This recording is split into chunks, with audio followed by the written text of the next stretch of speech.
কোরআন শরীফের একটি আয়াতের অংশ পড়েছি। খুব সাধারণ কথার ভিতর দিয়েই কিছুক্ষণ একটু জ্ঞান চর্চা করুন। ভাই, কোরআন শরীফে মহান আল্লাহ বলেন, ইয়া আইয়ুহান নাস, হে মানুষেরা, ইত্তাকু রাব্বাকুম, তোমাদের রব যিনি প্রতিপালক যিনি, তাকে তোমরা ভয় করো। এই ভয়ের দাবি করলেন আল্লাহ, কারণ বললেন আল্লাযী খলাকাকুম, যিনি তোমাদেরকে সৃষ্টি করেছেন মিন নাফসিন ওয়াহিদা। তার কুদরতের নিদর্শন দেখাতে গিয়ে তিনি বললেন যে একটি মাত্র নফস থেকে আমি আল্লাহ তোমাদেরকে সৃষ্টি করেছি। ও খালাকা মিনহা যাওজাহা, তার অংশ দিয়ে তার স্ত্রীকেও বানিয়েছি। এরপরে আল্লাহ বললেন ওয়াবাসা মিনহুমা রিজালান কাসীরান ওয়া নিসা, ওই দুজনের সমন্বয়ে আমি পৃথিবীতে অনেক পুরুষ আর অনেক মহিলা ছড়িয়ে দিয়েছি। আজকের পৃথিবীতে কিছু কম বেশি 800 কোটি মানুষ বাস করে, আর এরকম কত কোটি মানুষ পৃথিবীতে এসে আবার বিদায় নিয়ে চলে গেছে। আগামীতেও আবার কত কোটি মানুষ পৃথিবীতে আসবেন, আল্লাহ পাঠাবেন, সেটি আল্লাহই জানেন। কিন্তু এই মুহূর্তে যে 800 কোটি মানুষ পৃথিবীতে রয়েছে, আমরা সবাই বাস্তবে দেখছি তাতে যেমন আছে পুরুষ তেমন আছে মেয়েরা।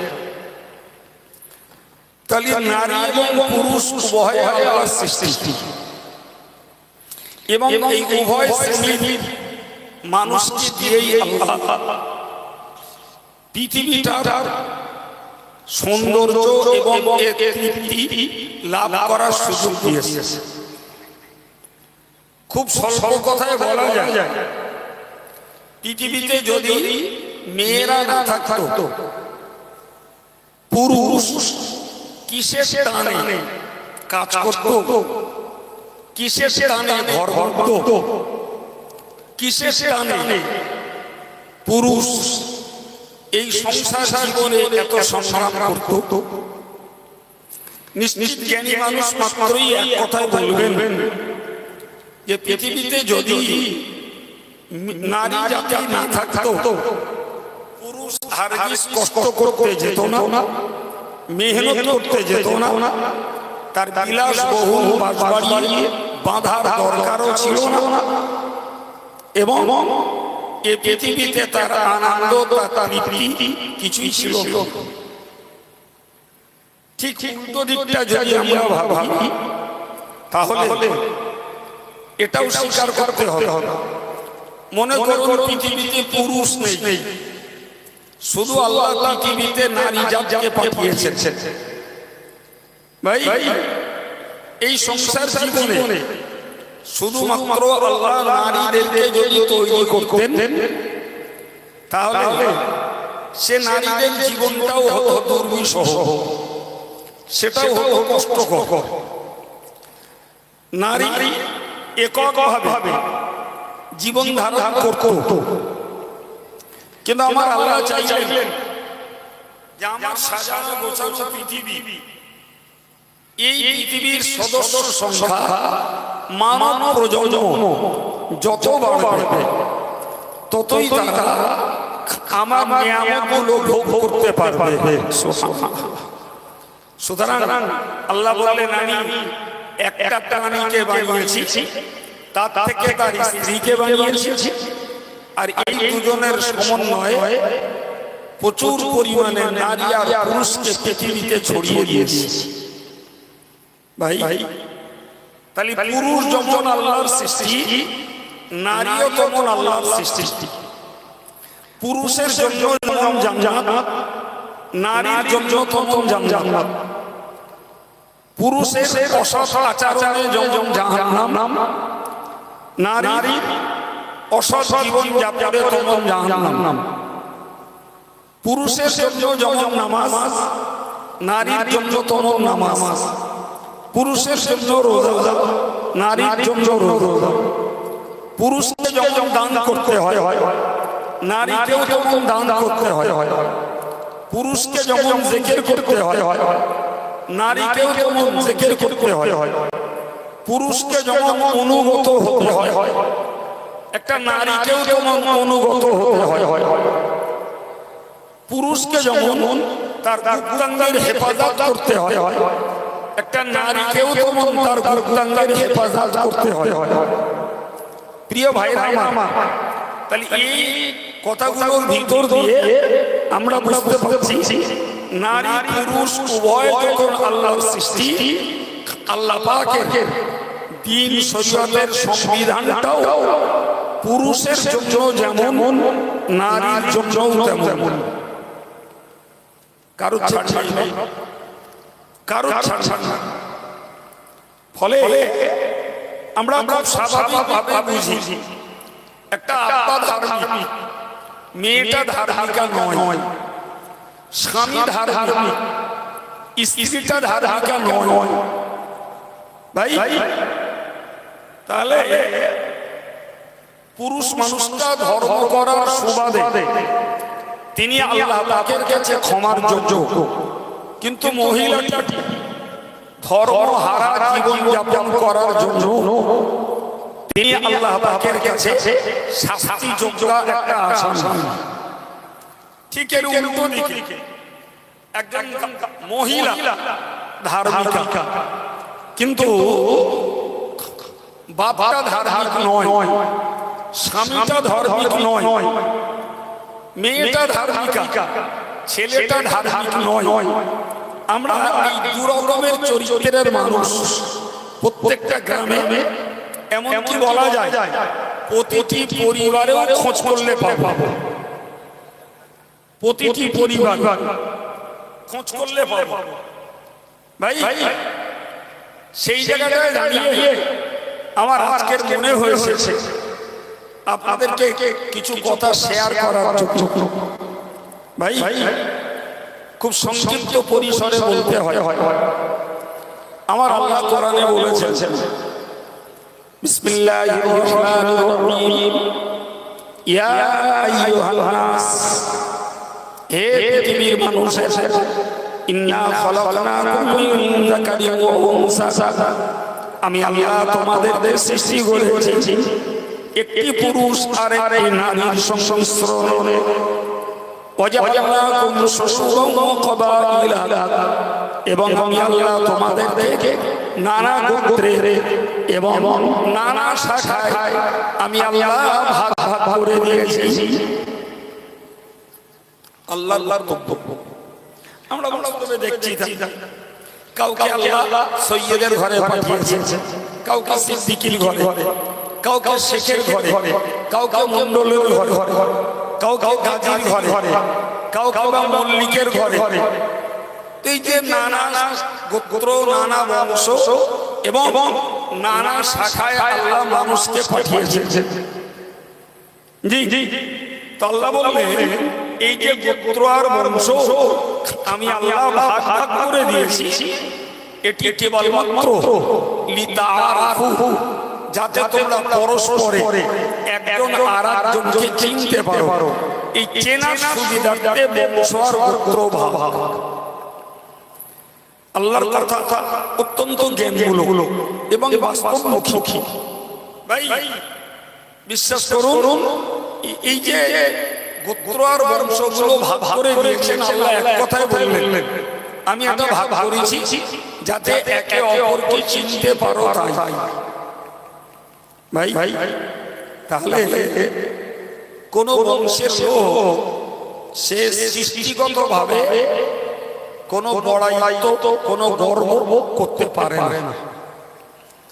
রঙের দিক দিয়ে কেউ নিজেকে বড় ভাবতে পারে, কারণ সাদা মানুষটাও আল্লাহর সৃষ্টি, কালো মানুষটাও আল্লাহর সৃষ্টি, ঠিক না ভুল? তাহলে কাউকে যদি মণ্ডলের ঘরে পাঠায় সেটাও আল্লাহ পাঠিয়েছেন, আর কাউকে যদি সৈয়দের ঘরে পাঠান সেটাও আল্লাহ পাঠিয়েছেন, তাই তো নাকি?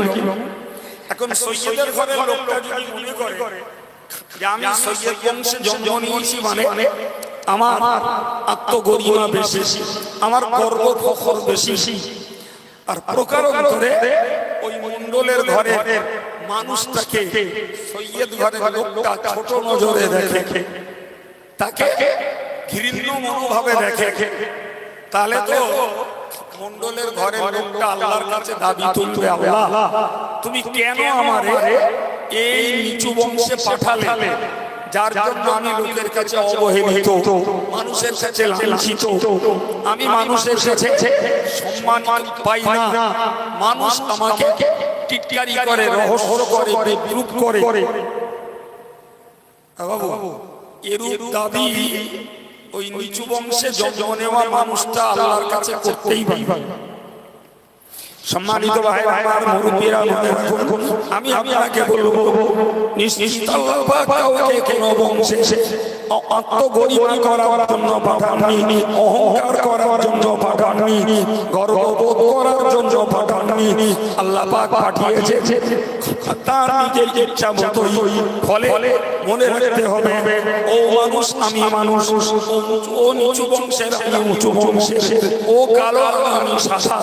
সুতরাং এখানে আল্লাহর পক্ষ থেকে পাঠানোর ব্যাপারে কোনো পার্থক্য নাই, কোনো পার্থক্য নেই। এখন যদি সাদা রঙের মানুষগুলো গর্ব পেটে পড়ে আর কালো রঙের মানুষগুলো লজ্জায় মাথা নিচু করে বেড়ায়, তাহলে এটা তো আল্লাহর সৃষ্টির উপরই আঙুল উঠবে, ঠিক না? ওই কালো রঙের লোকগুলো তো আল্লাহর বলবে আল্লাহ তুমি আমার কালো করে এভাবে লাঞ্ছিত করলে কেন? বলাই স্বাভাবিক। ঠিক তদ্রূপ বংশের যদি প্রথম পালনটা আল্লাহ পাকের কাছে কোন মূল্য থাকতো, তাহলে আল্লাহ কাউকে উঁচু বংশে আর কাউকে নিচু বংশে পাঠাতেন। আচ্ছা আপনি বলুন তো ভাই, সবাই মানুষগুলো যদি সাদা হতো, সাদা কোনো দাম থাকতো? এই থাকতো বাবা। সবাইকে যদি আল্লাহ উঁচু বংশে পাঠাতেন, জি তাহলে উঁচু বংশের লোকগুলোর গর্ব করার আর অতিরিক্ত মর্যাদা নেওয়ার কোনো দিক ছিল? সবাই। সুতরাং সাদা কালো উঁচু বংশ আর নিচু বংশ এর জন্য কোনো পার্থক্য নেই। সম্মানিত ভাইরা আমার, মনে রাখুন আমি প্রশংসতা বোঝাবার জন্য প্রচলিত ছোট্ট দুটো কথা বলি। প্রিয় নবী সাল্লাল্লাহু আলাইহি ওয়াসাল্লাম আরববাসীদেরকেই বলেছিলেন লা ফাদলা লিল আরাবি আলাল আজাম, হে আরববাসী তোমরা মনে রাখো, তোমরা আরবে জন্ম নিয়েছো বলে অন আরবদের উপরে তোমাদের কোনো শ্রেষ্ঠত্ব নেই, অন আরবদের উপরে তোমাদের কোনো দাম কিছুই নেই। যদিও আমাদের কাছে আজও এই ভুল ধারণা, এই ভুল প্রথা চলছে জি যে এর জন্ম আরবে, তার মানে ওর দাম খুব, আর আমার জন্ম ভারতে, ফলে আমি গুরুত্বহীন, আমার কোনো মূল্য নেই। এই হীনমন্যতা, এই ছোট মানসিকতা আজও অনেক মানুষের সাথে কাজ করে। ভাই করা যাবে না, করা যাবে না। ১,৫০০ বছর আগে নবী বললেন যে আরববাসীদের কোনো শ্রেষ্ঠত্ব, কোনো মর্যাদা, কোনো দাম, কোনো মান, কোনো মূল্য আরবের বাইরে সারা পৃথিবীর কোনো দেশের লোকেদের উপরে এদের নেই। এই জন্য জ্ঞানীরা বলেছেন জন্ম হোক যথাযথ, কর্ম হোক ভালো। কথা বলা যাচ্ছে? জন্ম তোমার যেখানে হোক, কর্ম ভালো হলে তুমি আল্লাহর প্রিয়। জন্ম যদি তোমার আরবে হয়, কর্ম যদি তোমার খারাপ হয়, আরবে জন্ম নিয়েও লাভ নেই। আমি ভাই গজল মুখো না, এই জমানায় গজল আমার কাছে গ্রহণযোগ্য নয়। তো এখন তো গজলের ঝংকার চলছে, গজল গেয়ে বক্তা 15,000 যাচ্ছে জি, আর যে ওয়াজ করছে তার 5,000, যে গজল গাচ্ছে ওর 15,000। এটাই সমাজের বিচার। তাই ওই একটা গজল এখন মাঝে মাঝে কানে পড়ে, সে আমার মুখস্থ হয়নি, একটুখানি বললি আপনাদের অনেকের মনে আসে জি। কি বল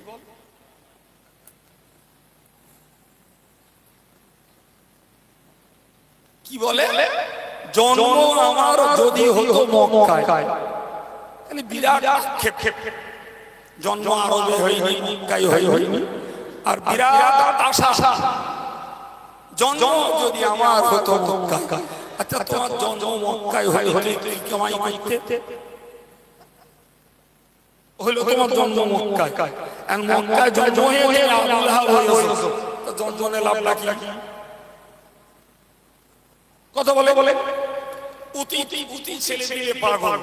আরে কি সুন্দর গজল। তা তোমার জন্ম যদি মক্কায় হয় আর হতো, আর তুমি যদি আবু লাহাব হতে, তাহলে তোমার লাভ কি? আবু লাহাব হলি তারও কপাল পড়েছে, তোমারও পড়তো।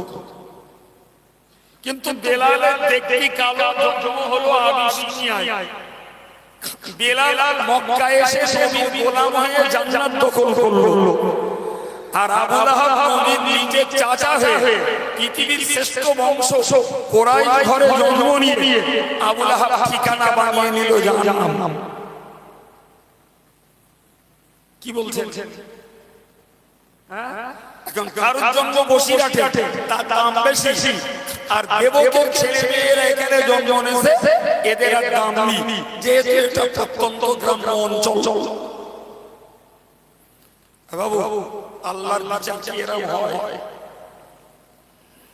সম্মানিত ভাই, আমি করজোড়ে নিবেদন করব, যুবক কিংবা বৃদ্ধ, অথবা যদি 5টা মা আমার কথাটায় কান লাগান, আমি এক কথায় আপনাদেরকে বলেছি, জন্ম যেথা সেটা হোক, কর্মটা হোক ভালো, তবে তো মানব জীবন সার্থক। ঠিক না? আর জন্ম যদি আমার ভালো জায়গায় হয়, আর কর্ম যদি উঁচু বংশে হয়, আর আমি কর্মটা যদি খারাপ হয়, নিঃসন্দেহে মানব জীবন ব্যর্থ। ঠিক না ভুল? ও ভাই আমার প্যারে নবী সাল্লাল্লাহু আলাইহি ওয়াসাল্লাম তাহলে জায়গা হিসাবে আর বশিরের আলাদা কোনো দাম নেননি। ঠিক তো মনে রাখুন, আরবে সাধারণত অধিকাংশ মানুষগুলো ছিল দেখতে সাদা, এত পরিমাণ সাদা, সাদা চোটে তাদের গায়ে লালি আভা ফুটে উঠত, এত সাদা। আমার নবী ওদের সামনে দাঁড়িয়ে বলেছিলেন, লা ফাদলা লিল আরব, লা ফাদলা লিল আহমারি আলাল আসওয়াদ। হে আরবের লাল রঙের মানুষগুলো, নিশ্চিত করে মনে রাখো, পৃথিবীর কালো রঙের মানুষদের উপরে তোমাদের কোনো শ্রেষ্ঠত্ব নেই। সাদা হলি ধর্ম করতে হবে না, আর কালো হলি ধর্ম করতে হবে। আল্লাহর বিধান কি এরকম বাপ? তাহলে রসুল যে কথা বললেন যে তুমি আরবে জন্ম নিয়েছ, তোমায় দেখতে সাদার চোখে লাল, এরপরেও ধর্ম আচরণ করা তোমার ছাড় নাই। আর কাফিরি কৃতদাস যারা, গোলাম যারা, তাদের দেখতে কুৎসিত কদাকার কালো আচাঙার, তাদেরও ধর্ম ছাড় দেননি আল্লাহ। তাহলে রঙে সাদা হই আর কালো হই আর সামলা হই, আর জায়গা আমার যেথায় হোক, তাহলে আমার ডিউটি আমাকে আল্লাহর হুকুম মেনেই আমার জীবনটা তৈরি করতে হবে। আমার আল্লাহ বললেন, বান্দা তুমি মনে রাখো, আমি উঁচু বংশ আর নিচু বংশ করেছি কেবলমাত্র একে অপরের পরিচিতির জন্য, চেনা জানার জন্য। মনে রেখে দিও, ইন্না আকরামাকুম ইনদাল্লাহি আতকাকুম, আল্লাহ পাকের কাছে বেশি সম্মানিত, আল্লাহর কাছে বেশি মর্যাদার, আল্লাহর কাছে বেশি প্রিয় যে লোকটা যত বেশি আল্লাহকে ভয় করে, যত বেশি লোকটা পরেজ করে, যত বেশি নিজের জীবনটাকে সংযত করে চলে, ওই লোকটাই তত আল্লাহর কাছে প্রিয়। সবাই মিলে একটু বলুন।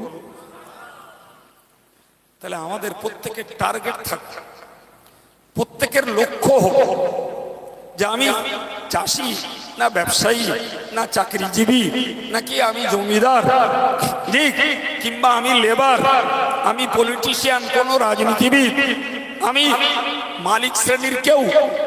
আমার গুণগত আর পেশাগত আর শিক্ষাগত দিক যাই থাক, আর বংশ আমার যেটাই হোক, আর রং আমার যেটাই হোক, আমাদেরকে অর্জন করতে হবে খোদার ভয়। কথা বোঝাতে পেরেছি বাপ? আমি একদম গোড়ায় বলেছি যে অজ আমি করতে পারি আর না পারি, পরিবেশটা তৈরি হোক, পরের বক্তারা এসে করবে। তা সে পরের বক্তার আসা পর্যন্ত একটু গল্প করতেছি আপনাদের সঙ্গে, তাছাড়া আর কি বলবো। তাহলে আমাদের টার্গেট কি থাকতে হবে বাবা? জোরে বলে কি বোঝালো না তখন? আমাদের লক্ষ্য কি হতে হবে? বলেন বলেন বলেন। এবার বলছে, আর ভুল হবে না ইনশাআল্লাহ। প্রত্যেকটা ইমানদার মুসলমানের লক্ষ্য থাকতে হবে আল্লাহর ভয় জোগাড় করা। আর ভুল হবে? আল্লাহর ভয় জোগাড় করতে হবে। আল্লাহ এমন একটা সত্তা, পৃথিবীতে তাকে কেউ জাগ্রত অবস্থায় চামড়ার চোখে দেখতে পাইনি, দেখতে পাবেও না।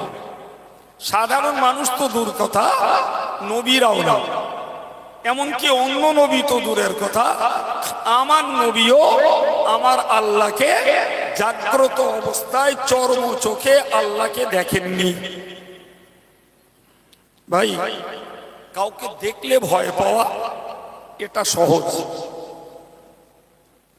কিন্তু না দেখে কাউকে ভয় পাওয়া, বলেন বলেন, ওইটা কঠিন। এই কথা বলেন আমার সঙ্গে। জি, আমার সাথে আপনারা সাই দিলি আমার একটু কষ্ট কম হবে, আর আপনারা কিছু না বললে আমি একলা একলাই হরিয়ে যাব। কি বলেছি বাবা? আমি আপনাকে বুঝিয়েছি যে কাউকে দেখে ভয় করা এটা সহজ, কিন্তু কাউকে না দেখে ভয় করা সেটা কঠিন। কারণ ওই ভয়টা লাগবে না। খুব ক্লিয়ারলি বলছি, ছাত্রটা বদমাইশি করছে, মাস্টার সামনে নেই, যেই মাস্টারকে দেখছে ছাত্র একদম ফ্রেশ। ছেলে মেয়েগুলো বদমাইশি করছে, আব্বা সামনে নেই, সুতরাং দৌরত্ব তাদের। যেই বাপকে দেখছে সে একদম পুরো সাধু, তার আর কোনো দোষ নেই, সামনে পড়েছে। তাহলে সামনে থেকে ভয়টা এমনি লাগে, মারির ভয়, বকনির ভয়, সম্মান নষ্ট হওয়ার ভয়, কি জানি কি বলবেনি, আব্বা হয়তো বকবে করি, মাস্টার হয়তো মারবে করি, কিংবা আমাদের গ্রামের মোড়লটা দেখলে হয়তো হাঁকা তাড়া দেবে করি। কথা বোঝা গেল? কিন্তু আল্লাহকে তো সামনে থেকে দেখতে পাচ্ছি না, ফলে আল্লাহ দেখছে না মানে নামাজ না পড়লেও অসুবিধে নেই, আল্লাহ দেখছে না মানে গান শুনলেও কোনো দোষ নেই, আল্লাহ দেখছে না মানে যদি মেয়েরা পরকিয়া করে বেড়ায় ওতেও দোষ নেই, আল্লাহ দেখছে না মানে আজকে সবার নাম করে যুবক যুবতী বেরিয়ে দোকানে মেলা বসালো, মেলার রূপ নিল, আল্লাহ দেখতে পাচ্ছে না, ফলে ওতে দোষ নেই। কেউ গাল দিচ্ছে মানে আল্লাহ শুনতে পাচ্ছে না, ওতে কোনো দোষ নেই। আচ্ছা বাবু, এই জাতীয় দোষের কাজগুলো নারী পুরুষ করবে, আর ওর যদি মনে হয় আল্লাহ দেখছে না মানে আমাদের করায় কোনো আপত্তি নেই, আপনার বিবেক কি বলে ওই লোকটা কি সত্যি ইমানদার? কথা বলেন, কথা বলেন। দু একজন মাথা নেড়ে বলেছেন না, আপনারা কি বলছেন? না। আচ্ছা, আপনাদের সিদ্ধান্ত যে এই জাতীয় লোকগুলো, এই জাতীয় যুবক যুবতীগুলো এরা ইমানদার না, জি? আচ্ছা, আপনি বলতে পারবেন, সে আপনার ছেলে হোক, মেয়ে হোক, বউ হোক, বলতে পারবেন যে তোমরা এই যে কাজগুলো করছো আল্লাহ দেখছে না, এই তোমার মনোভাব। তা আল্লাহ দেখছে না মানে এই যদি তোমার বিশ্বাস হয় তাহলে তো তুমি আদাতে ইমানদার নও। কি বলছেন? আর আমার সামনে আপনারা বসেছেন, ফলে আমি আপনাদেরকে অ্যাড্রেস করে আপনাদেরকে সম্বোধন করে কথাগুলো বলছি। উপকারটা আমার এই ভাইদের যতটা না হবে, ওই বাইরে যারা ঘুরঘুর ঘুরঘুর করছে উপকারটা ওদের জন্য বেশি। তারা তো আমার কথা শুনবে না। গজল টজল গাইলে কিছু জুটতো, সে তো আমি পারি না, পারি না তা বলা ভালো। এখন ওদের ওদের এই ভালো পথটা দেখাবে কেডা, ভালো কথাটা বলবে কেডা, আল্লাহর ভয় করার মতো মনটা ওদের বানিয়ে দেবে কে? আমার কথা তো শুনবে না। সম্মানিত ভাইরা আমার, ভালো করে মনে রাখুন, ইমানদারের জন্য মহান আল্লাহ একটা মৌলিক গুণের কথা বলেছেন, সেটি হলো ইউমিনুনা বিল গায়বি। ইমানদার তো তারাই যারা অদৃশ্যকে বিশ্বাস করে। সুবহানাল্লাহ। কথা ভুলে যাই আমরা, বললে মনে পড়ে, না দেখা আল্লাহকে বিশ্বাস করা, না দেখা রসুলকে বিশ্বাস করা, না দেখা ফেরেশতাকে বিশ্বাস করা, কিতাব নাজিল হতে দেখিনি বিশ্বাস করা, তাকদীরের ভালো মন্দ কি আছে ভবিষ্যতে জানি না বিশ্বাস করা, কিয়ামতের দিনের জন্য এখনো কবর থেকে কেউ উঠিনি, উঠতে হবে বিশ্বাস করা, কবরে আযাব হতে পারে পাপীর জন্য, ওটাকে বিশ্বাস করা, হাসরের দিনটা হবে ভয়াবহ বিভৎস কঠিন দিন, ওইটাকে বিশ্বাস করা, কিংবা আমাকে আমার আমল নামাটা ডান হাতের বদলে বাম হাতে আসতে পারে, ওইটাকে বিশ্বাস করা, আমার পাপের পাল্লাটা ভারী হয়ে যেতে পারে, এই ভয়টা দিলে লাগা, আমাকে সিরাতটা অতিক্রম করতে হবে, এই ভয়টা লাগা, শেষ পরিণতিতে আমাকে জাহান্নামে পড়তে হতে পারে, এই না দেখে এটাকে বিশ্বাস করা, এর নাম তো হলো ঈমান। কি গো, ওই বাপ দেখছে বলে বদমাইশি এটা করবো না, স্যার দেখছে বলে সাধু হয়ে যাব, ও ভয়ের দাম নেই। জি, হে বান্দা, তুমি তোমার খোদাই চোখে আল্লাহকে দেখতে পাবে না, আল্লাহ বলেই দিয়েছেন, লা তুদরিকুল আবসার ওয়া হুয়া ইউদরিকুল আবসার। কোন চোখ আল্লাহকে দেখতে পায় না, বরং ওই আল্লাহ সবাইকে দেখেন। সুবহানাল্লাহ।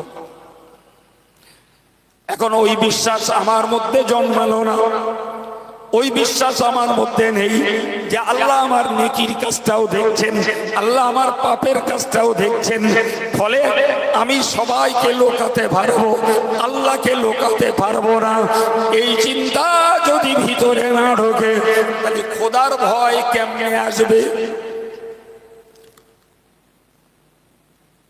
খোদার ভয় কি করে আসবে? একজন সাহাবী ব্যভিচার করেছে। কি করেছে বললাম?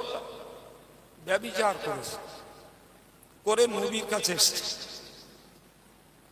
নবীর কাছে এসে বললেন, হুজুর আমি ব্যভিচার করেছি, আমাকে শাস্তি দেন। শাস্তি কি? বিবাহিত বিবাহিতা নারী আর পুরুষের ইসলামী সংবিধান হলো তাকে কবর পর্যন্ত পুঁতে ফেলে যতক্ষণ না মরবে ততক্ষণ পাথর মারা। শাস্তিটা হালকা পাতলা না গাঢ়? শুধু গাঢ় না, রীতিমতো একটা দুঃখজনক যে একটা জীবন্ত মানুষকে তাকে ছুটতে দেওয়ার সুযোগ নেই, কোমর পর্যন্ত পোঁতা, এবারে পাথর মারা হচ্ছে। কোনোটা মাথার পিছনে, কোনোটা সামনে, চোখ ঠিকরে বেরোচ্ছে, হয়তোবা নাক দিয়ে জল করে রক্ত ঝরছে, ঘিনুটা ছিটিয়ে বেরিয়ে যাচ্ছে, বাকি মানুষগুলো দাঁড়িয়ে দাঁড়িয়ে দেখছে।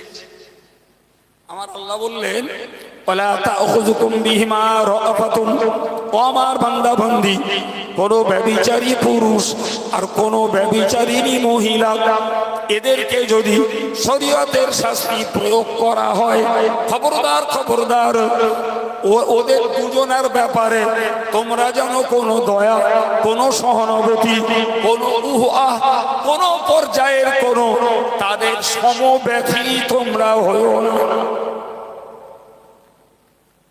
বান্দাবান্দি কার? আল্লাহ। জি, তো বান্দাবান্দি মানে আমরা মানুষ ভাই বোন, তাই তো নাকি? আচ্ছা, বুকে হাত দিয়ে বলেন তো, ভাইয়ের দরদ বোনির প্রতি আর বোনির দরদ ভাইয়ের প্রতি বেশি না বাপ মার দরদ সন্তানের প্রতি বেশি? প্রত্যেকটা জ্ঞানী মানুষ এক কথায় বলবেন যে নিশ্চিত বাপ মার দরদ সন্তানের প্রতি বেশি। এবার বলেন, সৃষ্টি করেছেন মানুষকে আল্লাহ, তাহলে স্বাদের সৃষ্টি আল্লাহ, আর সেই স্বাদের সৃষ্টি ব্যভিচারের মতো অন্যায় করেছে, আল্লাহ বিধান দিলেন এরা বিবাহিত বিবাহিতা কোমর পর্যন্ত পুঁতে ফেলে মারো,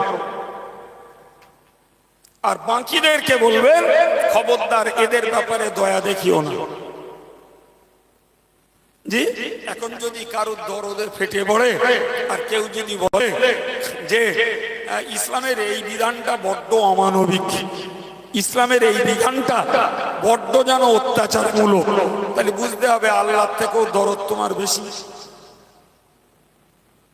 না কি বলছেন? হ্যাঁ, আল্লাহর থেকে দরদ কারুর বেশি হয়? ওগো ভাইরা আমার, মায়েরা, মনে রাখুন, রাসূলের সাহাবী মায়েজ ইবনে মালিক আসলামী নবীর কাছে এসে বললেন, ইয়া রাসূলুল্লাহ, ইয়া হাবিবাল্লাহ, আমি ব্যভিচার করেছি, আমাকে শাস্তির ব্যবস্থা করুন। শাস্তিটা যে ওই শাস্তি তা কিন্তু খুব ভালোভাবেই তিনি জানেন, যে আমি শাস্তি চাচ্ছি যেটা আমার জীবনটা কয়েক মুহূর্তের ভিতরেই নিশ্চিহ্ন হয়ে যাবে এবং আমি নাস্তানাবুদ হয়ে যাব। সব জেনে বুঝেও তিনি রাসূলুল্লাহর কাছে শরীয়তের পরিভাষায় একে হদ বলা হয়, এই হদ তিনি প্রয়োগ করতে দাবি করলেন। রাসূল বললেন যে তুমি মনে হয় ব্যভিচার করোনি, মনে হয় দেখেছিলে মেয়েটার দিকে।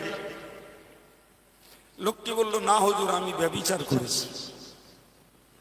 রাসূলুল্লাহ আবার বললেন, মনে হয় মেয়েটাকে তুমি স্পর্শ করেছো,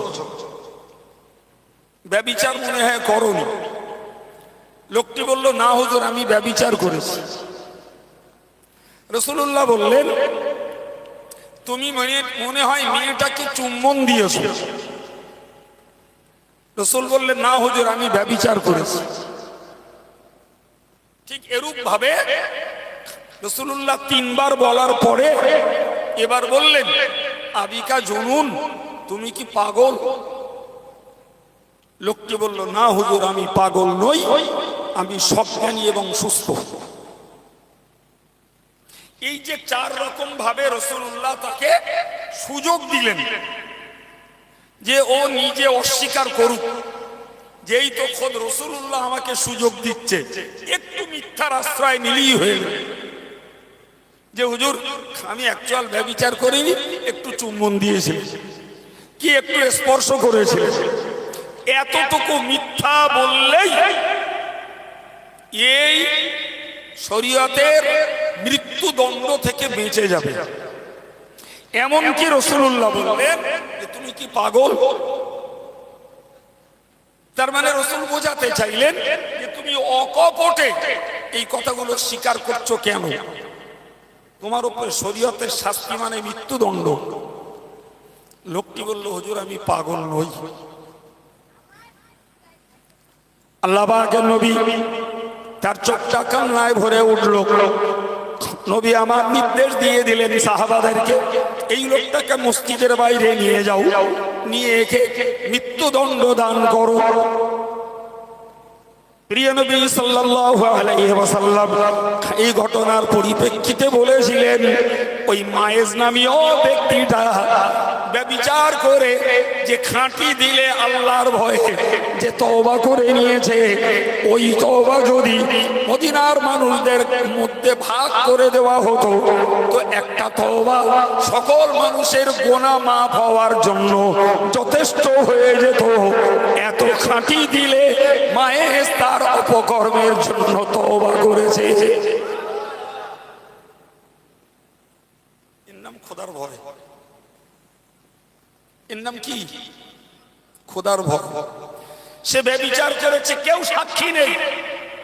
রাসূলুল্লাহ ঘুরিয়ে ঘুরিয়ে ঘুরিয়ে ঘুরিয়ে চারবার তার কাছ থেকে স্বীকৃতি আদায় করলেন। তারপরে তাকে হদ বা শরীয়তের শাস্তি প্রয়োগ করার নির্দেশ দিলেন। ও বাবু, তাহলে ওই লোকটা নফসের কাছে হেরে গেছে, কিন্তু যখন ব্যভিচারের আসক্তিটা দূর হয়ে গেছে তখন তার হৃদয় পটে জেগে উঠেছে, কেউ দেখিনি, আমার আল্লাহ দেখেছে, আল্লাহ দেখেছে। সবাইকে লুকিয়েছি, আল্লাহকে লুকাতে পারি না। আর যদি আমি শরীয়তের শাস্তিটা গ্রহণ করি তাহলে মৃত্যুর পরে আযাব থেকে বেঁচে যাব। শরীয়তের শাস্তি যদি গ্রহণ করি জাহান্নামের আযাব থেকে বেঁচে যাব। আমি শরীয়তের শাস্তি যদি গ্রহণ করি তাহলে আমার জান্নাতে যাওয়ার রাস্তাটা সুগম সহজ হবে। কিন্তু আজকে যদি শরীয়তের এই শাস্তিটা গ্রহণ না করি তাহলে কবরে হাসরে আমার শাস্তি রয়েছে, চূড়ান্ত শাস্তি রয়েছে আমার জাহান্নামে।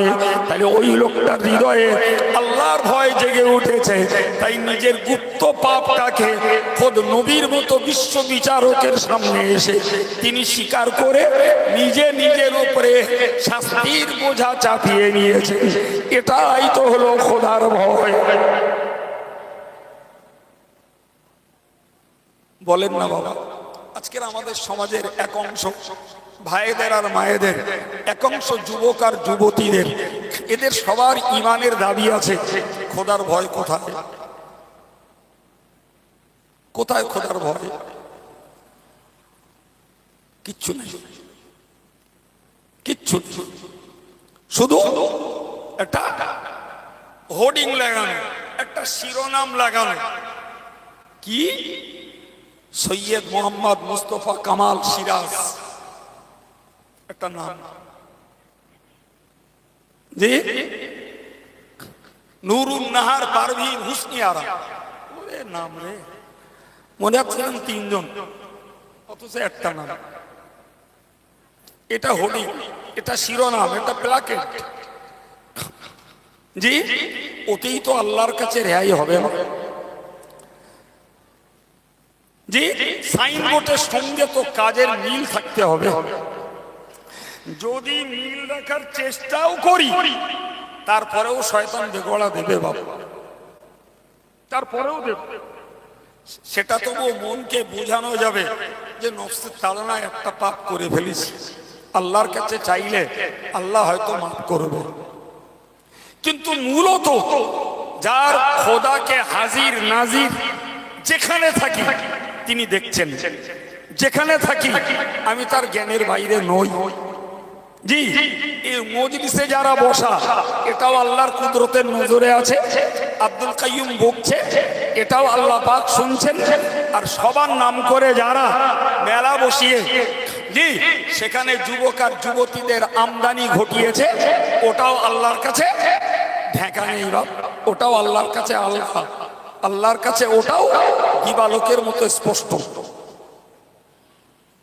তাহলে কোথায় খোদার ভয়, কোথায় অদৃশ্যের বিষয়গুলির বিশ্বাস? আমার আল্লাহ পাক কোরআন শরীফে বললেন, ইন্নাল্লাযীনা ইয়াখশাউনা রাব্বাহুম বিল গায়ব। ও বান্দা, তুমি মনে রেখে দাও, এই অদৃশ্যকে যারা ভয় পায়,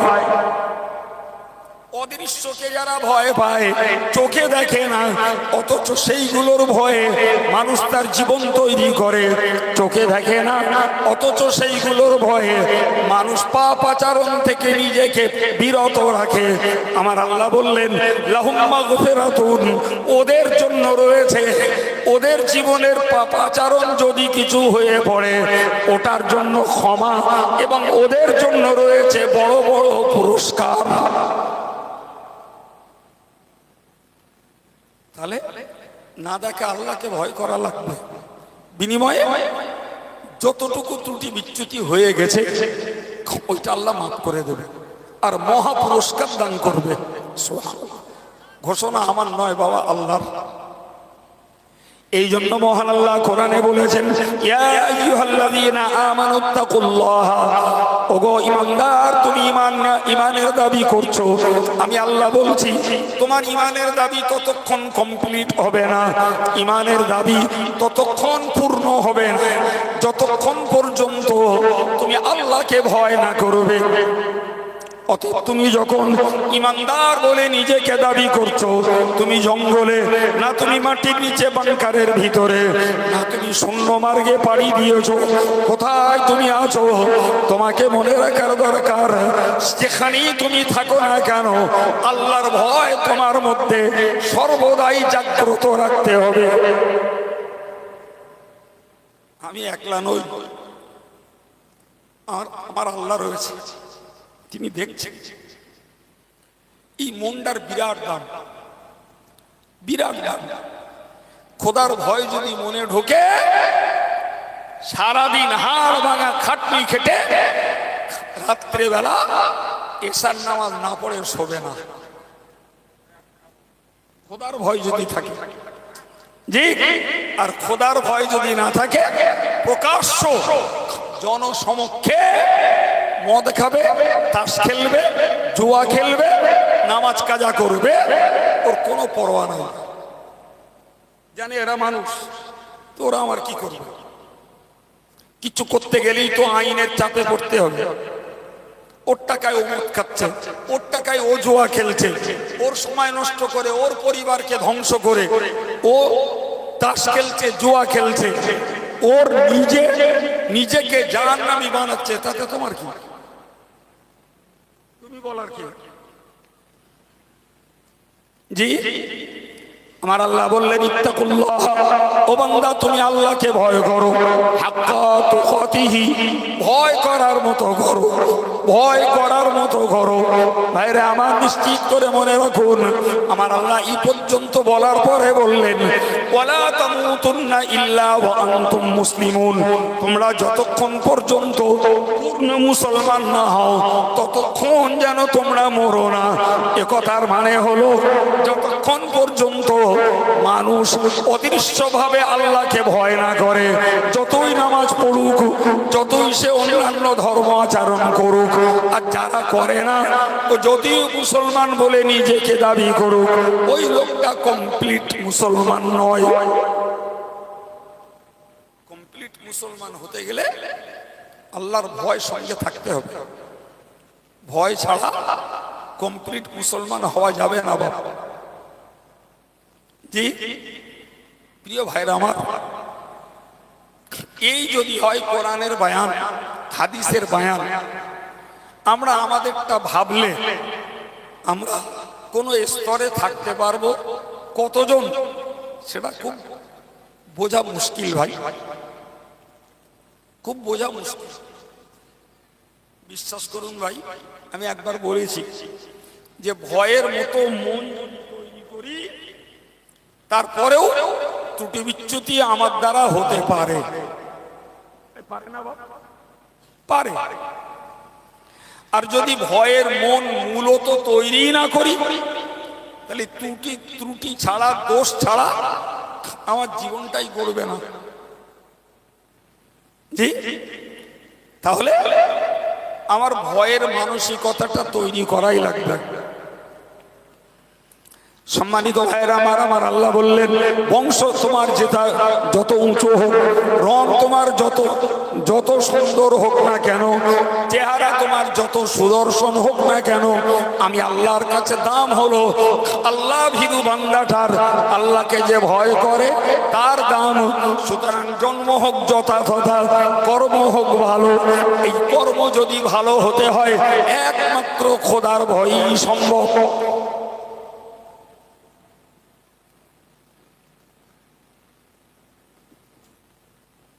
ও বাবু, আমাদের জানা মতে প্রকাশ্য ধনঞ্জয় ধর্ষণ করে মার্ডার করেছিল, বিনিময়ে ভারত সরকার তারে ফাঁসি দিল। আচ্ছা, ধনঞ্জয়ের ফাঁসি হয়ে গেছে কম বেশি 20 বছরের উপরে। আচ্ছা, ভারতবর্ষ কি ধর্ষণ বন্ধ হয়ে গেছে? হয়েছে? হয়নি, বন্ধ হয়নি। প্রিয় ভাইরা আমার, পণ আদান প্রদান ভারতীয় সংবিধানে দোষণীয়। মদ পান ভারতীয় সংবিধানে দোষণীয়। সংবিধান আছে, সংবিধানের পবিত্রতা রক্ষা করার জন্য প্রশাসন আছে, আছে না নাই? জি ভাই, বেশ্যাবৃত্তি ভারতীয় সংবিধানে দণ্ডনীয় অপরাধ। তাহলে সংবিধান আছে, সংবিধান কার্যকর করার জন্য পুলিশ প্রশাসন আছে। আচ্ছা, আমরা ভাই ভাই বসে যদি সমীক্ষা করি, তাহলে দেখবো ধর্ষণ বন্ধ হয়নি, মদ বন্ধ হয়নি, বেশ্যাবৃত্তি বন্ধ হয়নি। ভাই, তাহলে আপনি বলুন, সংবিধান করলেই এই অসাধু কাজ বন্ধ হয়ে যায় না বাবা? যায় কি? এই তার বাস্তব প্রমাণ।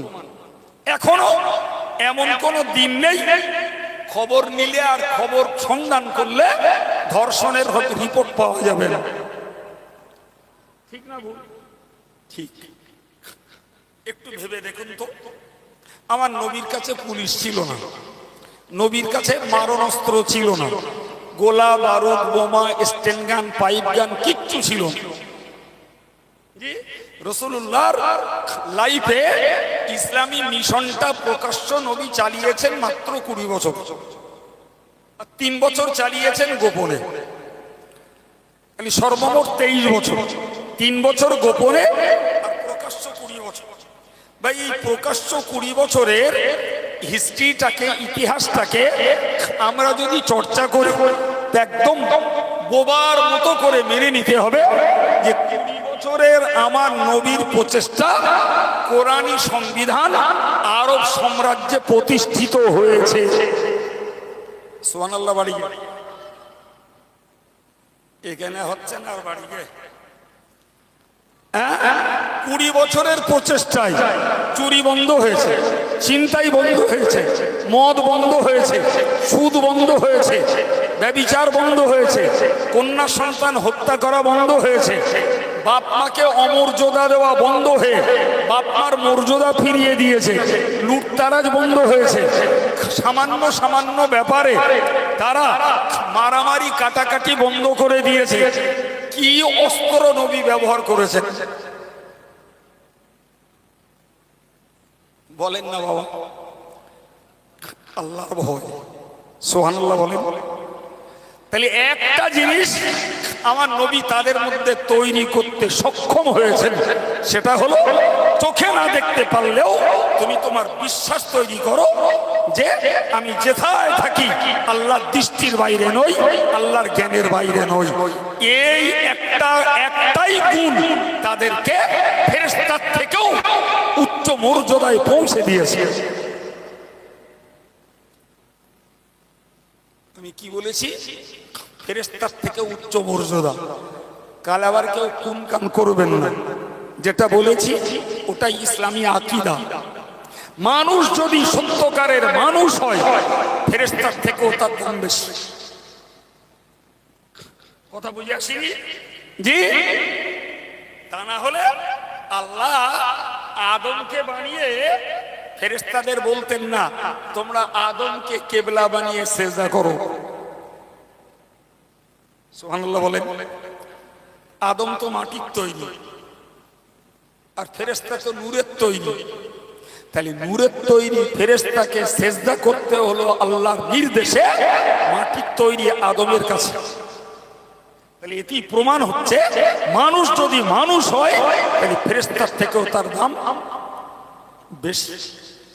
আর মানুষ যদি মানুষ না হয়, বিশ্বাস করুন হিংস্র প্রাণীর থেকেও মানুষ খারাপ। ঠিক না বল? এক কথায় মাথায় ঢুকিয়ে নেন, কোন হিংস্র প্রাণী, বাঘ বলুন, সিংহ বলুন, ভল্লুক বলুন, পাগলা কুত্তা বলুন, আর শূকর বলুন, এদেরকে আমরা কম বেশি হিংস্র, নোংরা, ঘৃণ্য জন্তু, জানোয়ার বলে জানি, কিন্তু এদের কাউকে জাহান্নামে যেতে হবে না। কিন্তু মানুষ যদি তার মনুষ্যত্ব রক্ষা না করতে পারে, মানুষ যদি খোদার ভয় দিলে তৈরি করে নিজের জীবন গঠন না করতে পারে, তাহলে লেটেস্ট শেষ অবস্থাতে এই মানুষকে বিচার আনতে তো জাহান্নামে যাওয়া লাগবে। কি বাবা, ঠিক না ভুল? প্রিয় ভাইরা আমার, এই জন্য আমি আপনাকে বুঝিয়ে এসেছি মানুষ হতে গেলে ভয় দরকার কার? জি, বাপের ভয়টাও ওই আল্লাহর জন্য করব, ওস্তাদের ভয়টাও আল্লাহর জন্য করব, মাস্টারের ভয়টা আল্লাহর জন্য করব, গ্রামের মোড়ল মাতব্বর আর বিচারককে আল্লাহর জন্য ভয় করব, না না মানুষের জন্য নয়। আমার আল্লাহ নবীকে বলেছিলেন, নবী রে খবরদার খবরদার, তুমি মনে রাখো তুমি মানুষকে ভয় করো না, আল্লাহু আহাক্কু আন তাখশাহু, ভয় করার জাত সত্তা একমাত্র শুধুমাত্র কেবলমাত্র আমি আল্লাহ, আর কেউ নেই, আর কেউ নেই। ভয় আমারে করে, ভয় আমার করো, অন্য কাউকে না।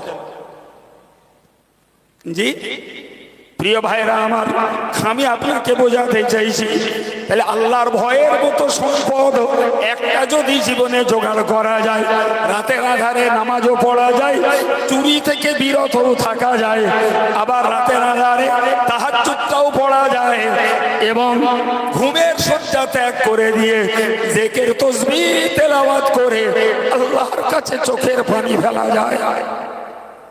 আল্লাহর ভয় যদি ভিতরে না ঢোকে, মসজিদে বসে মিটিং করে আর আজান হলে বাইরে চলে যায়। ভুল বললো মনে হচ্ছে? ভুল বলে ফেলেছি? না বা, ভুল বলিনি, বাস্তবে দেখে বলছি। মসজিদের চত্বরে কিংবা মসজিদের পাঁচিলের এই বাস্তায় ওখানে বসে মিটিং হচ্ছে, আসরের আযান হয়েছে, ৫-৬ জন লোক মসজিদে ঢুকলে বাকি ১৫০ লোক বেরিয়ে গেল, এর এখন বিড়ি খাওয়ার ছুটি। সত্যি বলছি, চোখে দেখে বলছি। তাহলে আল্লাহর ভয় যদি থাকে, রাতের আধারে সে ইবাদত করে আর আল্লাহ নাফরমানি হয় এমন কাজ থেকে বেঁচেও থাকে।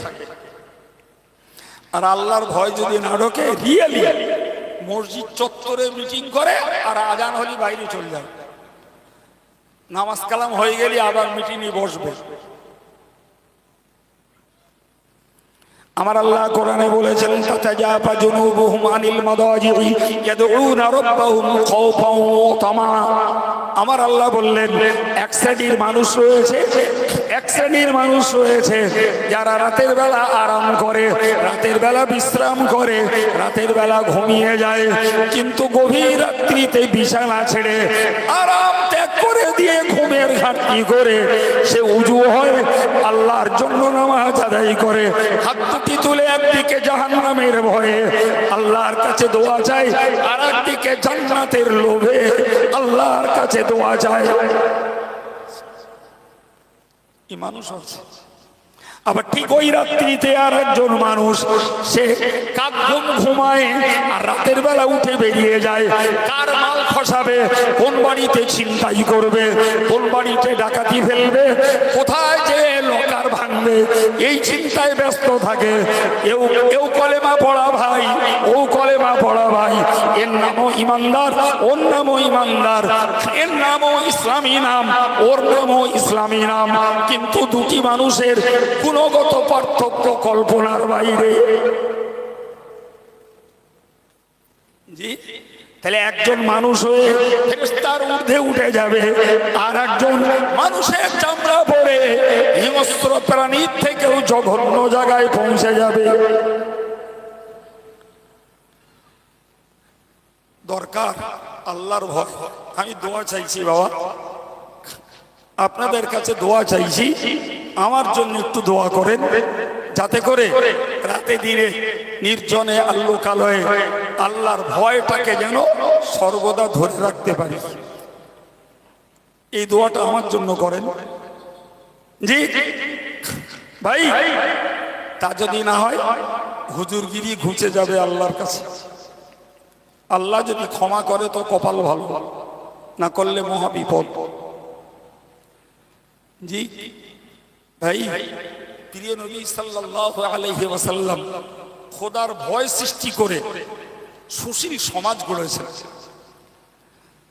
দুর্ধর্ষ, বর্বর, উচ্ছৃঙ্খল মনের মানুষগুলোকে মাটির মতো মোলাম, মাটির মতো নরম গুণের মানুষে পরিণত করেছেন।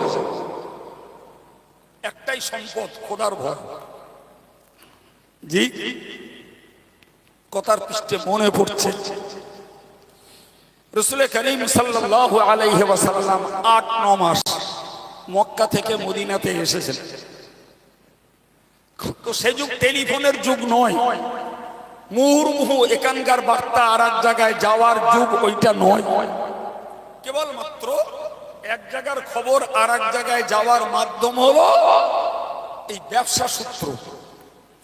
এখানকার লোক ব্যবসা করতে যায়, মক্কার লোক ইয়ামানে, মক্কার লোক শামে, মক্কার লোক নাজরানে, মক্কার লোক হিজাজে, মদিনার লোক হয়তো বাসরায়। এই যে ব্যবসার কাফেলা আদান প্রদান হতো, এতেই এখানকার খবর সেখানে আর সেখানকার খবর এখানে আসতো। তো মদিনার একদল লোক ব্যবসা সূত্রে তারা নাজরানে গেছেন। নাজরান ওই যুগের একটা খ্রিস্টান অধ্যুষিত দেশ।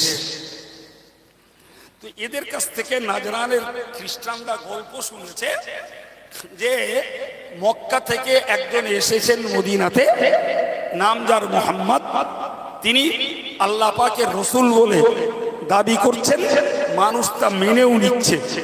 এই লোকটার কথাতে মদিনার হালচাল পরিবর্তন হয়ে উচ্ছৃঙ্খল, যুদ্ধাংদেহী, যুদ্ধবাজ একটা সমাজ সম্পূর্ণ সুশীল, বিনয়, নম্র এবং ভ্রাতৃত্বের বন্ধনের সমাজে পরিণত হয়ে গেছে। তাই ওরা ওখানে বসে শুনেছে। শুনবার পরে ৬০ জন খ্রিস্টান পাদ্রী সেই নাজরান থেকে মদিনাতে এসেছেন এই কথার সত্যতা যাচাই করার জন্য। সুবহানাল্লাহ, সত্যতা যাচাইয়ের জন্য। হায় রে হায়, তারা খ্রিস্টান, এরপরেও সত্য যাচাই করবার মতো মানসিকতা তাদের মধ্যে ছিল। আর আমরা ইমানদার, আমরা সত্য যাচাই করার কোনো পথে চলি না। জি, যদি বলে তোর কান চিলি নিয়ে গেছে, তো একবার হাত দিয়ে খোঁজে না, তার আগে দৌড়ো এই চিলির পিছনে। জি, কারোর নামে বলা হোক যে অমুক এই অন্যায়টা করেছে, ও একবারও যাচাই করবে না। পেট্রোলের মতো বাড়ি, চার দোকানে, টিভির আড্ডায় আর মার্কেটে দ্রুত গতিতে ছড়িয়ে দেবে। ভুল বলছি বলেন ভাই? ইমানদারের অবস্থা এরূপ হওয়া কখনোই শোভনীয় নয় বা এটা বিপজ্জনক। তো নাজরানের খ্রিস্টানরা শুনেছে, তারা নাজরান থেকে এসছে। কাদের কথা বলেছি বাবু? খ্রিস্টান পাদ্রী। তো পাদ্রী হয়তো অনেকে বুঝিনি, সোজা কথায় বুঝে নেন, ওরা হলো খ্রিস্টান সমাজের ইমাম সাহেব। বোঝা গেল? তাহলে ইমাম সাহেব মানে সাধারণ লোকের থেকে তাদের দাম, মান, জ্ঞান একটু বেশি হবে। এরাই এসছে। ওরা এসে পৌঁছেছে মদিনার বাজারে। সময়টা ধরুন দুপুর নাগাদ, কিন্তু একটা নতুন জায়গায় এসেছে, কিছু যাচাই বাছাই করবে। সব থেকে বড় কথা হলো মেন লোকটা যে, তাকে চিনতে হবে, তার কাছে একটু বসবো, তার সঙ্গে 2 মিনিট কথা বলবো। কিন্তু তারা তো মেন লোকটা কি চেনে না। মেন লোককে নবী পাক।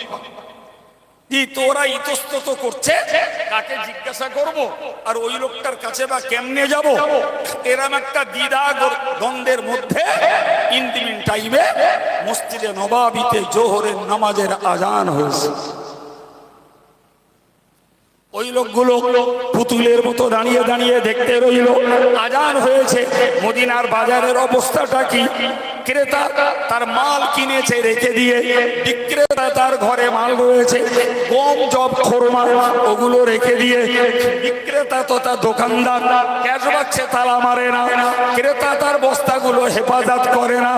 গোটা মদিনার বাজার শুনশান, না রয়েছে একটা ক্রেতা, না রয়েছে একটা বিক্রেতা।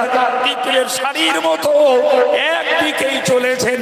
একবার চিল্লে বলুন সুবহানাল্লাহ। কোথায় যাচ্ছে? কোথায় যাচ্ছে? বলেন বলেন বলেন।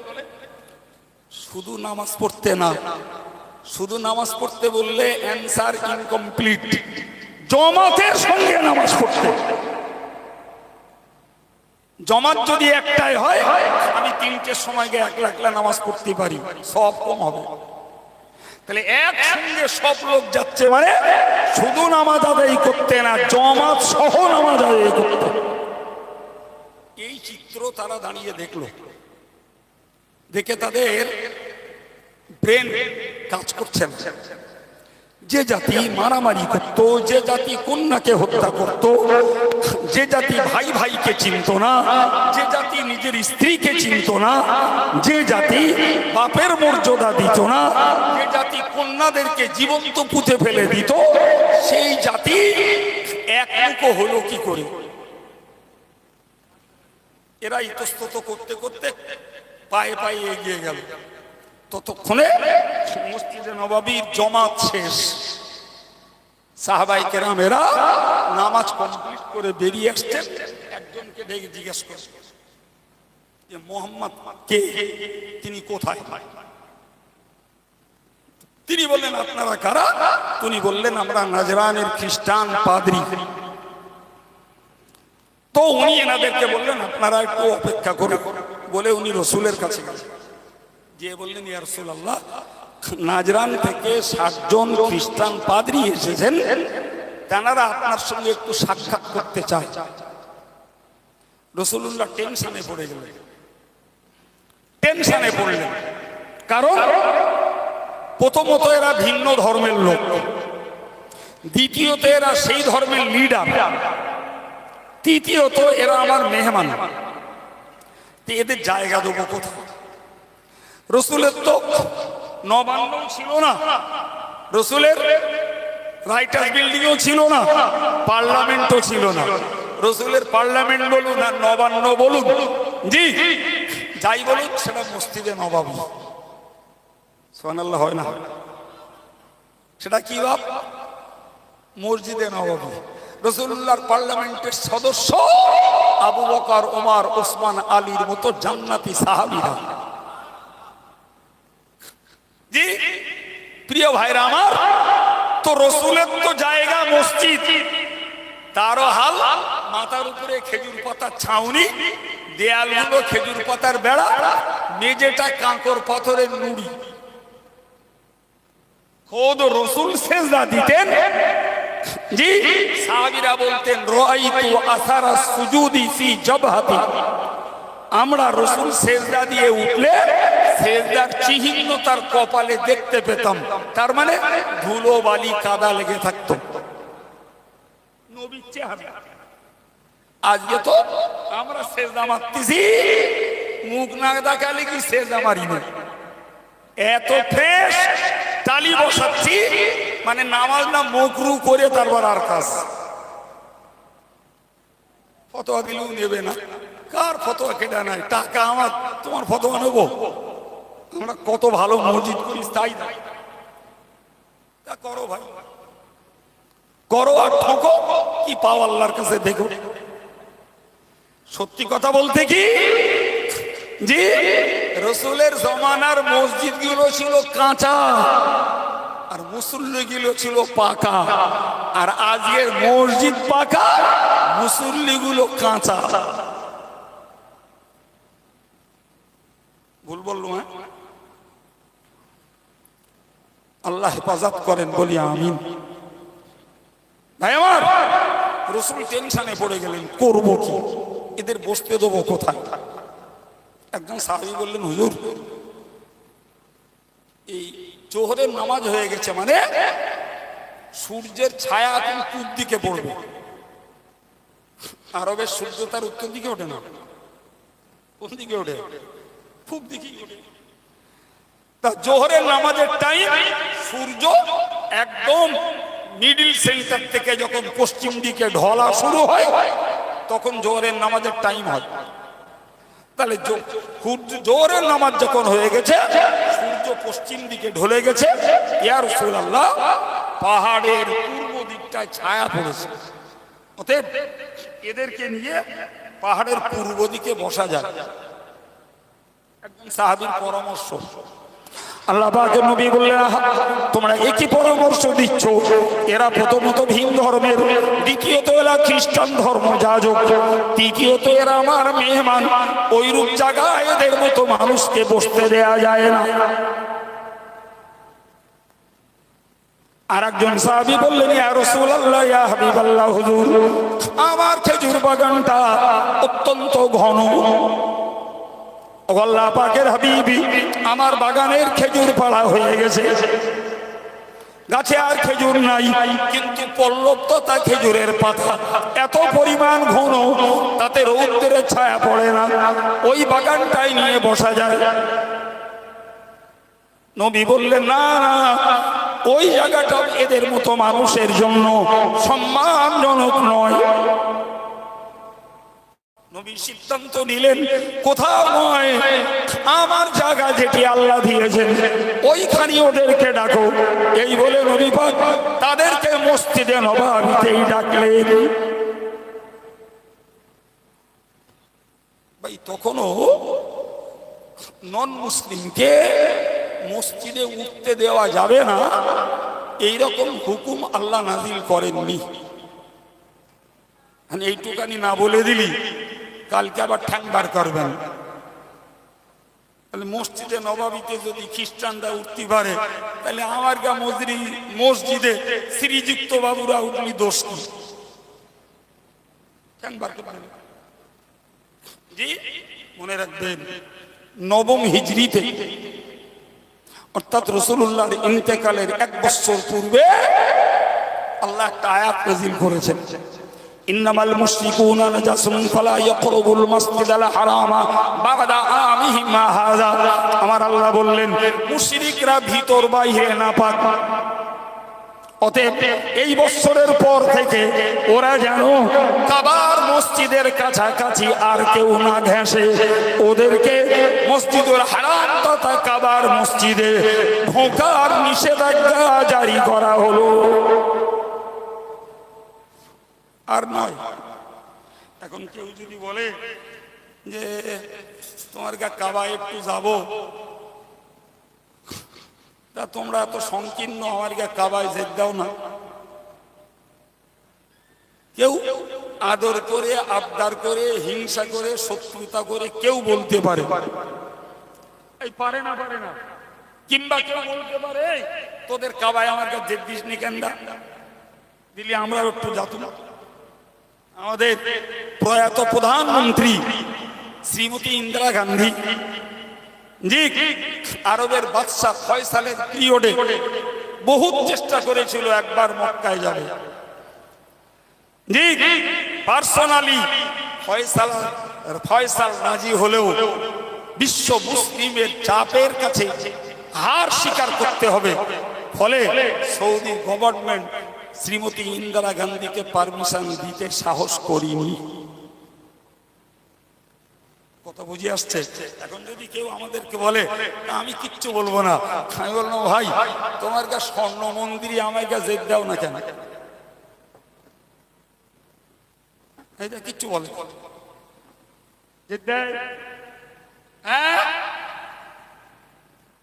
কোন মুসলমান যদি স্বর্ণ মন্দিরে যায় ওই যাত্রাই শেষ যাত্রা, ব্যাক করা যাবে না।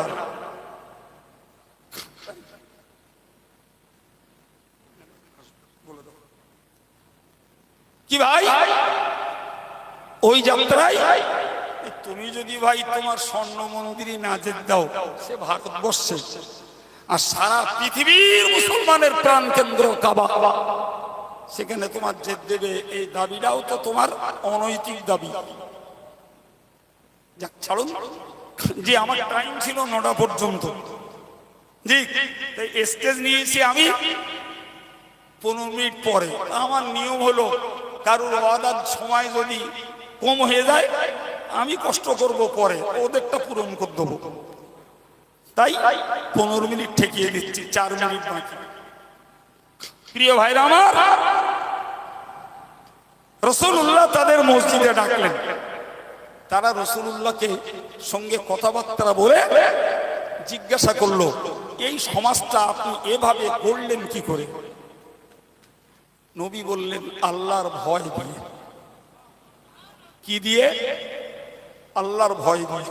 এরপরে রাসূলুল্লাহ তাদেরকে দাওয়াত দিলেন, এ ভাই এসো না, তোমরাও আমরা এক আল্লাহতে বিশ্বাসী হই।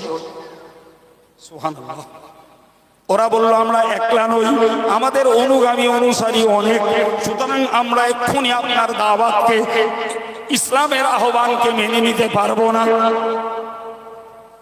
তবে তারা রাসূলুল্লাহর কথাকে অপমান করেননি, লাঞ্ছিত করেননি। এমনকি ঐতিহাসিকরা লিখেছে ওই লোকগুলো দাবি করলো আমাদের প্রেয়ারের সময় হয়েছে, আমাদেরকে একটু প্রেয়ার করতে, আমাদের উপাসনা করতে দিতে হবে। রাসূলুল্লাহ ওদেরকে মসজিদে নববীতে জায়গা দিলেন। ওরা পূর্ব দিকে ফিরে ওদের মতো ওরা উপাসনা করে নিল, করে বেরিয়ে গেল। ভাই পরবর্তীকালে সেদিন তারা হয়তো ইসলাম কবুল করেনি, কিন্তু পরে ইতিহাসকে ঘেঁটতে যেয়ে দেখা গেছে নাজারানের মানুষদের হাদিস বর্ণনা রয়েছে হাদিসের কিতাবে। সুবহানাল্লাহ। তার মানে হলো তারা মুসলমান হয়ে নবীর দরবারে বসেছেন, তবেই নবীর কাছ থেকে তারা হাদিস কালেক্ট করতে পেরেছেন। সুবহানাল্লাহ। আমার এই 5-7 মিনিট সময় ব্যয় করে এই কথাটিকে তুলে ধরার উদ্দেশ্য এটাই যে ওই মানুষগুলোর ভিতরে আল্লাহ পাকের রাসূল সৃষ্টি করেছিলেন আল্লাহর ভয়, যার ফলে মাত্র 8 মাসের রাসূলুল্লাহর ইসলামী মিশন একটা আমূল পরিবর্তন। আর আমরা একেবারেই প্রতিষ্ঠিত ইসলামী ঘরে জন্ম নিয়ে, ইসলামী ঘরে পরিষেবা নিয়ে, ইসলামী কালচার চারিদিকে উঠছে, তারপরেও আমাদের ভিতরে না রয়েছে খোদার ভয়, না রয়েছে জীবন গঠন। আমি আগে একবার বলেছি, আমার মজলিসে বসা লোকগুলোকে অ্যাড্রেস করে বলছি, কিন্তু এ বক্তব্যের ব্যক্তি এরা সবাই না, ও ব্যক্তি বাইরে বলিস না একবার, কিন্তু তারা আমার কথা নিচ্ছেন। তাই আপনাদের কাছে শেয়ার করলাম। যদি আপনাদের চেষ্টায় দুটো ভাই দুটো মা বোন কথা নেয়, তাহলে এদের খরচা, আমাদের সময় ব্যয়, আলেমদের ঘাম ঝরানো সার্থক হবে। প্রিয় ভাইরা আমার, এই পর্যন্ত বলি, বক্তব্যের রীতি নিয়েছি, উঠেছি, বলতে শুরু করেছি, যতটুকু আল্লাহ নসিবে রেখেছিলেন বলেছি। শেষ কথায় একটু দাবি করব, ভাই এই সভাটা, এই দেবগ্রামে অনেক সভা করেছি, জি, তো অনেক সভা আবার নেয় না, কিন্তু এরা যখন থেকে নিল তখন থেকে আর ছাড়িনি। তাহলে বলতে হবে যে আমাদের প্রতি এদের একটা টার্গেট, এদের একটা মনের টান আছে। তো সেই টানের ভিত্তিতে বলবো ভাই, যে আব্দুল কাইয়ুম আল্লাহ কিছু বলার তৌফিক দিয়েছেন, দাওয়াত করেছেন, বিকৃত হয়ে আসে যে 40,000 অনলাইনে মারো, তারপর চাকা ঘুরবে, এরকম বক্তা আছে না? জি ভাই, এরা বিবেচনা করে দিক আর অবিবেচনায় দিক, যা দেয় নিয়ে চলে যায়। তাহলে আমি যতটুকু পারিশ্রমিক আর সাম্মানিক যা পাচ্ছি, সেটা আমার মেহনত, আমার সময় ব্যয়, আমার গাড়ির খরচ, আমার ড্রাইভার পোষার সুবাদে। তাহলে এটা কিচ্ছু না। আমি আপনাদের কাছে চাইবো যে আমরা সাংগঠনিক ভাবে যে কাজগুলো করি, আগামীতে এই জায়গা থেকে তার বিপুল সহযোগিতা চাই। ফর এক্সাম্পল, অন্যান্য সংগঠনের মাদ্রাসা আছে, আমি এখন কথা বলছি, আমার দায়িত্বে চলে জামিয়া রহমানিয়া, আমার সরাসরি দায়িত্বে চলে মনিকারা মাদ্রাসা, জি, বাকি অন্যদের সঙ্গে শেয়ার করি, তাদের সহযোগী হই সংগঠনের সমস্ত মাদ্রাসা যাবতীয় সুখ দুঃখে। প্রিয় ভাই, তাহলে জামিয়ার মতো প্রতিষ্ঠানটিতে এই জায়গা থেকে আপনারা ইচ্ছা করলে কোরবানির চামড়ার টাকা এক অংশ দিতে পারেন, আপনারা ফেতরার টাকা এক অংশ দিতে পারেন, আপনারা যাকাতের টাকা দিতে পারেন, আপনাদের অন্যান্য দান থেকে কিছু অংশ আপনারা দিতে পারেন। আপনার গ্রামের মাদ্রাসা হোক, আরো সাইডে অনেক মাদ্রাসা যাই আছে নিশ্চিত, সেখানে আপনি দেন দেবেন, ওখানে আমার বাধা নাই। তো আপনার দানের একটা অংশ আমাদের পরিচালিত প্রতিষ্ঠানগুলোতে যদি পাই, তবে বুঝবো এরা শুধু খাটিয়ে আমার জনের দাম দেয় না, আমাদের সাংগঠনিক কাজগুলো পয়সা দিয়ে, শ্রম দিয়ে এরা বাঁচিয়ে রাখারও চেষ্টা করে। আমার দাবিটা অন্যায়। ইসেল সাহেব আসবে, দুটো বিল নিলাম, দুটো কুপন নিলাম, একটু সহযোগিতা করে দিলাম, তবে তো বুঝবো এরা শুধু আমাদের খাটিয়ে আমার জনের দাম দেয় না, বরং আমাদের ওসিলায় যে দেশ ও জাতির ইসলামের যে কল্যাণ এবং শিক্ষার কাজগুলো চলছে, এরা তার পাশেও দাঁড়ায়। এই দাবি রেখে দিয়ে জি, সংগঠনের মাদ্রাসাগুলোর সভা, বিশেষ করে জামিয়া রহমানিয়ার সভা দাওয়াত দিয়ে বিদায় দিচ্ছি। ওমা আলাইনা ইল্লাল বালাগ। আসসালামু আলাইকুম।